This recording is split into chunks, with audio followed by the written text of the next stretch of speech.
टड़ा madam parcel ले लो। हाँ बाय मैडम। Bye bye.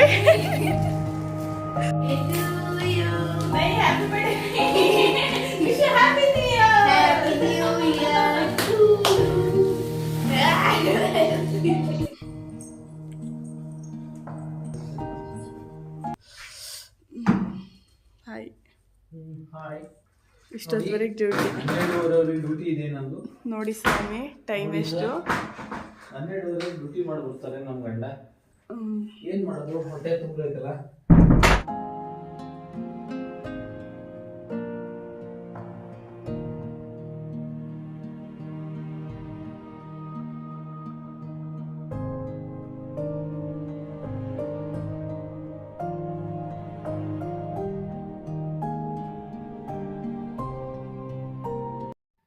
ಎಲ್ರಿಗೂ ಹೊಸ ವರ್ಷದ ಶುಭಾಶಯಗಳು.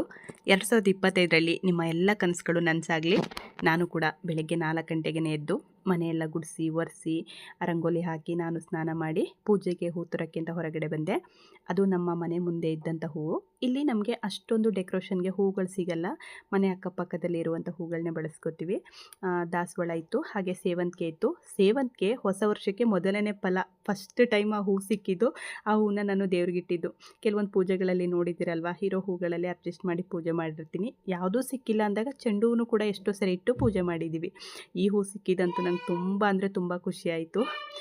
ಮತ್ತು ಹೂವೆಲ್ಲ ಸ್ವಲ್ಪ ಕುಯ್ಕೊಬಂದು ದೇವ್ರ ಪೂಜೆನ ಸ್ಟಾರ್ಟ್ ಮಾಡಿದೆ. ದೇವರಿಗೆಲ್ಲ ಪೂಜೆ ಎಲ್ಲ ಆಯಿತು. ಹಾಗೆ ನನ್ನ ಗ್ರಾಮ ದೇವತೆಯಿಂದ ಹೂವು ವರ ಕೂಡ ಸಿಕ್ಕಿತ್ತು. ತುಂಬ ಅಂದರೆ ತುಂಬಾ ಖುಷಿಯಾಯಿತು. ಭಗವಂತ ಈ ವರ್ಷನಾದರೂ ನನ್ನ ಎಲ್ಲ ಕನಸುಗಳು ನನಸಾಗಲಿ ಅಂತ ಬೇಡ್ಕೊಂಡೆ. ಹಾಗೆ ಪೂಜೆ ಎಲ್ಲ ಮುಗಿಸ್ಕೊಂಡು ಹಸ್ಬೆಂಡ್ಗೆ ಟೈಮ್ ಆಗಿತ್ತು, ಹಾಗಾಗಿ ಅಡುಗೆ ಮನೆ ಕಡೆ ಹೊರಟೆ. ನಾವು ಬೆಳಗ್ಗೆ ಎದ್ದ ತಕ್ಷಣ ಫಸ್ಟು ಒಂದೊಂದು ಲೋಟ ಬಿಸಿನೀರನ್ನ ಕುಡಿತೀವಿ.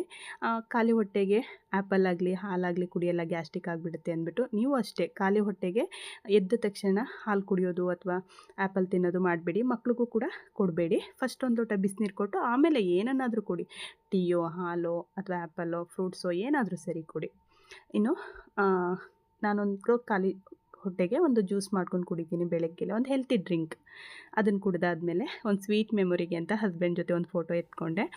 ಈ ಕಷಾಯಕ್ಕೆ ನಾನು ಧನಿಯಾ, ಸ್ವಲ್ಪ ಕಾಳುಮೆಣಸು ಮತ್ತು ಲವಂಗ, ಈ ಥರದ ಚಿಕ್ಕ ಪುಟ್ಟ ವಸ್ತುಗಳನ್ನ ಹಾಕ್ಕೊಂಡು ಪ್ರತಿನಿತ್ಯ ಇದನ್ನೇ ಕುಡಿಯಲ್ಲ, ಪ್ರತಿದಿನ ಒಂದೊಂದು ಥರ ಚೇಂಜ್ ಮಾಡ್ಕೊತಾ ಇರ್ತೀನಿ. ಇನ್ನು ಹ್ಯಾಪಿ ನ್ಯೂ ಇಯರು ಮಂಗಳವಾರ ಇರೋದ್ರಿಂದ ಮಂಗಳವಾರ ಹಸ್ಬೆಂಡ್ಗೆ ಡ್ಯೂಟಿಗೆ ರಜೆ ಇರಲ್ಲ ಅಂದ್ಬಿಟ್ಟು ಅವರು ಸಂಡೇನೇ, ಅಂದರೆ ಅದ್ರ ಹಿಂದಿನ ಸಂಡೇ ಇತ್ತಲ್ವ, ಆ ಸಂಡೇನೇ ಹೊರಗಡೆ ಕರ್ಕೊಂಡೋಗಿದ್ರು ಹೋಟೆಲ್ಗೆ. ಅಲ್ಲಿ ಚಿಕನ್ ಟಿಕ್ಕಾ ಮತ್ತು ಇದು ಫಿಶ್ ಟಿಕ್ಕಾ ಮತ್ತು chicken gravy, fish gravy, biryani, juice, ಏನು ಬರ್ಗರು, ನಮ್ಗೆ ಏನೇನು ಇಷ್ಟನೋ ಅದನ್ನೆಲ್ಲ ಕೊಡಿಸಿದ್ರು. ತುಂಬ ಟೇಸ್ಟು ಚೆನ್ನಾಗಿತ್ತು. ಮತ್ತು ಇದು ಬೋನ್ಲೆಸ್ಸು, ಯಾವುದ್ರಲ್ಲೂ ಮುಳ್ಳಿರಲಿಲ್ಲ. ಹಾಗಾಗಿ ಮಕ್ಕಳೇನು ಅಷ್ಟೊಂದು ತಿನ್ನಲಿಲ್ಲ, ನಾನು ಹಸ್ಬೆಂಡನ್ನೇ ಜಾಸ್ತಿ ತಿಂದಿದ್ದು. ನಂಗೆ ಅದರಲ್ಲಿ ತುಂಬ ಇಷ್ಟ ಆಗಿದ್ದು ಅಂದರೆ ಫಿಶ್ ಟಿಕ್ಕಾ. ನನ್ನ ಫೇವ್ರೆಟ್ ಕೂಡ ಮೀನು. ಹಾಗಾಗಿ ನಾನು ಮೀನು ಗ್ರೇವಿ ಮತ್ತು ಮೀನ್ದು ಟಿಕ್ಕಾ ತಗೊಂಡಿದ್ದೆ. ಹಸ್ಬೆಂಡು ಅವ್ರಿಗೆ ಚಿಕನ್ ಇಷ್ಟ, ಹಾಗಾಗಿ ಅವರು ಚಿಕನ್ದು ಬಟರ್ ಚಿಕನ್ನು ಮತ್ತು ರೊಟ್ಟಿ ಮತ್ತು ಅವರು ಏನು ಚಿಕನ್ನು ಟಿಕ್ಕನ ತಗೊಂಡಿದ್ರು. ಮಕ್ಕಳು ಎರಡನ್ನೂ ಸ್ವಲ್ಪ ಸ್ವಲ್ಪ, ಅವರು ಚಿಕ್ಕವನೇನು ಅಷ್ಟೊಂದು ನಾನ್ ವೆಜ್ ಇಷ್ಟಪಡಲ್ಲ, ಅವ್ನು ವೆಜ್ಜು. ಮಗಳು ನಾನು ಹಸ್ಬೆಂಡು ಸ್ವಲ್ಪ ಸ್ವಲ್ಪ ತಿಂದ್ವಿ. ತುಂಬ ಖುಷಿಯಾಯಿತು. ಮತ್ತು ಇನ್ನೊಂದು ಅಂದರೆ ಬಿರಿಯಾನಿ ಅಷ್ಟೊಂದು ನನಗೆ ಇಷ್ಟ ಆಗಲಿಲ್ಲ. ನಾವು ಮನೇಲಿ ಮಾಡ್ಕೋತೀವಲ್ಲ ಆ ಥರ ಇರಲ್ಲ. ಮತ್ತು ನನಗೆ ಇನ್ನೊಂದು ಮೇಯ್ನ್ ಪ್ರಾಬ್ಲಮ್ ಅಂದರೆ ಹೋಟೆಲಲ್ಲಿ ಇವತ್ತು ಅಂತಲ್ಲ, ಯಾವಾಗಲೇ ತಿಂದು ಬಂದರೂ ಡೈಜೆಸ್ಟ್ ಆಗೋದು ತುಂಬ ಕಡಿಮೆ. ಹಾಗಾಗಿ ಸ್ವಲ್ಪ ಚೆನ್ನಾಗಿ ಜ್ಯೂಸ್ ಕುಡಿತೀನಿ, ಅಥವಾ ಚೆನ್ನಾಗಿ ಬಿಸಿನೀರು ತಿಂತೀನಿ, ಅಥವಾ ಸೋಂಪು ಜಾಸ್ತಿ ತಿಂತೀನಿ. ಮತ್ತು ಅತಿಯಾದ ಮಸಾಲೆಗಳನ್ನ ತಿಂದಾಗ ನನಗೆ ವಾಮಿಂಟ್ ಆಗುವಂಥ ಸಿಚುವೇಶನ್ಗಳು ಜಾಸ್ತಿ. ಡೈಜೆಸ್ಟ್ ಆಗಿರೋದಕ್ಕಿಂತ ಹೊರಗಡೆ ಫುಡ್ಡು ವಾಮಿಂಟ್ ಆಗಿರೋದೇ ಜಾಸ್ತಿ. ಆದರೆ ದೇವ್ರ ದಯಿಂದ ಈ ಸರಿ ಆ ಥರ ಏನೂ ಆಗಲಿಲ್ಲ. ಊಟ ಎಲ್ಲ ಮುಗಿಸ್ಕೊಂಡು ನಾವು ಪಾರ್ಕ್ ಕಡೆ ಹೊರಟ್ವಿ. ಮತ್ತು ಇನ್ನೊಂದು ವಿಶೇಷ, ನಾವಿಷ್ಟೆಲ್ಲ ತಿಂದ್ರೂ ಅಲ್ಲಿ ಬಿಲ್ ಆಗಿದ್ದು 1050 ರೂಪಾಯಿ ಅಷ್ಟೇ. ನಂಗೆ ಅದೇ ಒಂದು ದೊಡ್ಡ ಖುಷಿ. ಅದೇ ನಮ್ಮ ಸೌತಲ್ಲಾಗಿದ್ದರೆ ಬಿಲ್ ಸ್ವಲ್ಪ ಜಾಸ್ತಿ ಆಗ್ತಿತ್ತು ಅನಿಸುತ್ತೆ. ಇಲ್ಲಿ MP ಸ್ವಲ್ಪ ರೇಟ್ ಕಮ್ಮಿ, ಹಾಗಾಗಿ ಕಡಿಮೆ ಆಯಿತು. ಹಾಗೆ ಊಟ ಎಲ್ಲ ಮುಗಿಸಿ ಪಾರ್ಕ್ ಕಡೆ ಬಂದ್ವಿ. 10 ರೂಪಾಯಿ ಒಂದು ಟಿಕೆಟು. ಮಗನಿಗೆ ಟಿಕೆಟ್ ಇರಲಿಲ್ಲ, ನನಗೆ ಮಗಳಿಗೆ ಹಸ್ಬೆಂಡ್ಗೆ ಟಿಕೆಟ್ ತೊಗೊಂಡು ಒಳಗಡೆ ಬಂದ್ವಿ. ಬೆಳಿಗ್ಗೆ 12 ಗಂಟೆಯಿಂದ ನೈಟು 11 ಗಂಟೆವರೆಗೂ ಪಾರ್ಕ್ ಓಪನ್ ಇರುತ್ತೆ. ನಾವು ಸ್ವಲ್ಪ ಜಾಸ್ತಿ ಹೊತ್ತೇನಿರಲಿಲ್ಲ, ನಾವು ಬಂದಾಗಲೇ ಒಂದು 4 ಗಂಟೆ ಆಗಿತ್ತು. ಮತ್ತು ಇಲ್ಲೊಂದಿಷ್ಟು ಚೆನ್ನಾಗಿರೋದು ವಿಶೇಷವಾಗಿರೋದನ್ನು ಮಾತ್ರ ನಾನು ವಿಡಿಯೋ ಕ್ಯಾಪ್ಚರ್ ಮಾಡಿಕೊಂಡೆ. ಫುಲ್ ವಿಡಿಯೋ ಏನು ಕ್ಯಾಪ್ಚರ್ ಮಾಡಲಿಲ್ಲ. ಇದು ತುಂಬ ದೊಡ್ಡ ಪಾರ್ಕು ಜಬಲ್ಪುರ್ಗೆ. ತುಂಬ ಅದು ನಾನು ಅರ್ಧನೂ ವಿಡಿಯೋ ಮಾಡಿಲ್ಲ, ಇದರಲ್ಲಿ ಸ್ವಲ್ಪ ವಿಡಿಯೋ ಮಾಡಿದ್ದೀನಿ ಅಷ್ಟೇ. ಮತ್ತು ಪಾರ್ಕಲ್ಲಿ ಕೆಲವು ಮಕ್ಕಳೆಲ್ಲ ನನ್ನ ಜೊತೆ ಹಾಯ್ ಬಾಯ್ ಆಂಟಿ ಹಾಗೆ ಹೀಗೆ ಅಂತ ಏನೇನೋ ಮಾತಾಡ್ತಾಯಿದ್ದೋ. ಮತ್ತು ಹಸ್ಬೆಂಡ್ ಮಕ್ಕಳನ್ನೆಲ್ಲ ಆಟ ಆಡಿಸ್ತಾಯಿದ್ರು. ಕೆಲವೊಂದರಲ್ಲಿ ನಾನು ಕೂಡ ಹಸ್ಬೆಂಡ್ ಜೊತೆ ಎಕ್ಸಸೈಸ್ ಮಾಡೋದು ಅದು ಇದು ಎಲ್ಲ ವೀಡಿಯೋ ಮಾಡ್ಕೊಂಡು ಶಾರ್ಟ್ ವೀಡಿಯೋಗೆ ಅಪ್ಲೈ ಮಾಡಿದ್ದೆ. ಸುಮಾರು ಜನ ಲೈಕು ಕಮೆಂಟು ಕೊಟ್ಟಿದ್ದೀರಾ, ಥ್ಯಾಂಕ್ ಯು. ಹಾಗೆ ಪಾರ್ಕೆಲ್ಲ ಮುಗಿಸ್ಕೊಂಡು ಮನೆ ಕಡೆ ಬಂದ್ವಿ ಅವತ್ತು. ಇನ್ನು ಹೊಸ ವರ್ಷದ ಸಂಜೆ ಹಸ್ಬೆಂಡು ನಾನು ಬರೋದು ತುಂಬ ಲೇಟ್ ಆಗುತ್ತೆ, ನೈಟ್ 12 ಗಂಟೆ ಮೇಲಾಗುತ್ತೆ, ಪಾರ್ಟಿ ಇದೆ, ನೀವು ಕೇಕ್ ತಂದು ಕಟ್ ಮಾಡ್ಕೊಳ್ಳಿ ಅಂತ ಹೇಳಿದರು. ಹಾಗಾಗಿ ಸಂಜೆ ನಾನೇ ಹೊರಟೆ ಕೇಕ್ ತರೋಕ್ಕೆ. ಅಂದರೆ ನಮ್ಮದು ಮೇನ್ ರೋಡಿಂದ 2ನೇ ಬೀದಿ, ಮೇನ್ ರೋಡ್ಗೆ ಹೋದರೆ ಬೇಕ್ರಿ ಇತ್ತು. ಹಾಗಾಗಿ ನಾನೇ ಹೋಗಿ ಅಲ್ಲಿ ಫೋಟೋ ತೆಗೆದು ಮಗಳಿಗೆ ಕಳಿಸ್ದೆ, ಯಾವ ಕೇಕ್ ಬೇಕು ಯಾವ್ದು ಬೇಕು ಅಂತ. ಮತ್ತು ಮಗಳು ನನಗೆ ಅವಳು ಸೆಲೆಕ್ಷನ್ ಮಾಡಿದ್ದೇನೆ ಕೇಕನ್ನು ತಗೊಬಂದೆ. ಹಾಗೆ ಪಾಪ್ಕಾರ್ನ್ ಪ್ಯಾಕೆಟ್ಗಳನ್ನ ತೊಗೊಬಂದಿದ್ದೆ. ಇದು ರೆಡಿಮೇಡ್ ಪ್ಯಾಕೆಟು. ಇದಕ್ಕೆ ನಾವು ಉಪ್ಪು ಖಾರ ಎಣ್ಣೆ ಏನನ್ನು ಹಾಕೋ ಅಗತ್ಯ ಇಲ್ಲ, ಅದು ರೆಡಿ ಇರುತ್ತೆ. ಅದನ್ನು ಕಟ್ ಮಾಡಿ ಒಂದು ಪಾತ್ರೆಗೆ ಹಾಕಿ ಸ್ವಲ್ಪ ಕೈ ಆಡಿಸ್ತಾ ಇರಬೇಕು. ಅದು ಪಟ್ ಪಟ್ ಅಂತ ಸೌಂಡ್ ಬಂದಮೇಲೆ ಅದನ್ನು ಮುಚ್ಚಿದ್ರೆ ಫುಲ್ ಅದೇ ಪಾಪ್ಕಾರ್ನ್ ಆಗಿರುತ್ತೆ. ರೆಡಿಮೇಡ್ ತುಂಬ ಟೇಸ್ಟ್ ಕೂಡ ಚೆನ್ನಾಗಿರುತ್ತೆ. ಅದರಲ್ಲೂ ಸುಮಾರು ಡಿಫ್ರೆಂಟ್ ಇರುತ್ತೆ. ಅದರಲ್ಲಿ ನಮ್ಗೆ ಯಾವುದು ಬೇಕೋ ಅದನ್ನು ನೋಡಿ ತಗೊಬರ್ಬೋದು.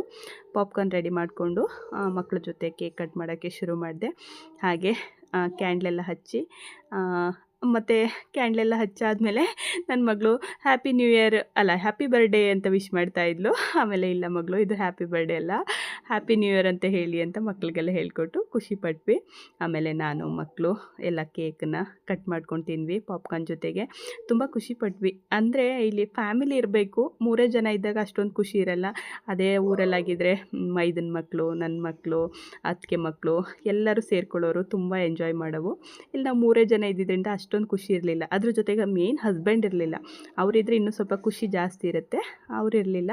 ಹಾಗಾಗಿ ನಾವೇ ಸ್ವಲ್ಪ ಇದ್ದಿದ್ರಲ್ಲೇ ಖುಷಿಪಟ್ವಿ. ಹೊಸ ವರ್ಷ ಅಲ್ವಾ, ಮಕ್ಳಿಗೋಸ್ಕರ ಕೇಕ್ ತಂದಿದ್ದು. ಕೆಲವ್ರು ಅನ್ಬೋದು ಏನು ಹಸ್ಬೆಂಡ್ ಇಲ್ಲ ಅಂದರೂ ನೀವೇ ತಂದು ತಿಂದು ಎಂಜಾಯ್ ಮಾಡ್ತೀರಾ ಅಂತ. ಅಲ್ಲಿ ನನಗೋಸ್ಕರ ಅಲ್ಲ, ನನ್ನ ಮಕ್ಕಳು ಖುಷಿಯಾಗಿರಬೇಕು, ನನಗೆ ಸಿಗದೆ ಇರೋ ಪ್ರೀತಿ ನನ್ನ ಮಕ್ಳಿಗೆ ಸಿಗಬೇಕು ಅನ್ನೋದೇ ನನ್ನ ಉದ್ದೇಶ. ಅದಕ್ಕೋಸ್ಕರ ನನ್ನ ಮಕ್ಕಳಿಗೆ ರಾತ್ರಿ 8 ಗಂಟೆ ಆಗಲಿ 10 ಗಂಟೆ ಆಗಲಿ ಏನೇ ವರ್ಕ್ ಬೇಕು ಅಂದರು, ಏನೇ ಡ್ರೆಸ್ ಬೇಕು ಅಂದರು, ಏನೇ ತಿನ್ನಬೇಕು ಅಂದ್ರೂ ನಾನು 100% ಅವ್ರ ಆಸೆನ ಈಡೇರಿಸ್ತಾ ಇದ್ದೀವಿ. ನಾನಾಗಲಿ ನನ್ನ ಹಸ್ಬೆಂಡ್ ಆಗಲಿ ಇಬ್ಬರೂ ಅಷ್ಟೇ ಈಡೇರಿಸ್ತೀವಿ ಆದಷ್ಟು. ಇನ್ನು ಪಾಪ್ಕಾರ್ನ್ ಎಲ್ಲ ತಿಂದ್ಕೊಂಡು ಬಾಯ್ ಮಾಡಿದ್ವಿ. ನಾನು ನನ್ನ ಮಗ ನನ್ನ ಮಗಳೆಲ್ಲ ಹಾಯ್ ಬಾಯ್ ಎಂದು ಪಾಪ್ಕಾರ್ನ್ ಬೇಕಾ ಅಂತ ನನ್ನ ಹಸ್ಬೆಂಡ್ಗೆ ವಿಡಿಯೋ ಮಾಡೆಲ್ಲ ಕಳಿಸ್ತಾ ಇದ್ವಿ. ಅದೆಲ್ಲ ಮುಗ್ದಾದ್ಮೇಲೆ ನಾವು ಊಟ ಮಾಡಿ ಮಲಗಿದ್ವಿ. ರಾತ್ರಿ ಹಸ್ಬೆಂಡ್ ಬಂದಾಗ ನೈಟ್ 12:30 ಆಗಿತ್ತು. ಮತ್ತು ಅವರು ಏನು ಮಾಡೋದು ಹಾಯ್ ಹಾಗೆ ಹೀಗೆ ಅಂತ ಮಾತಾಡಿದ್ರು.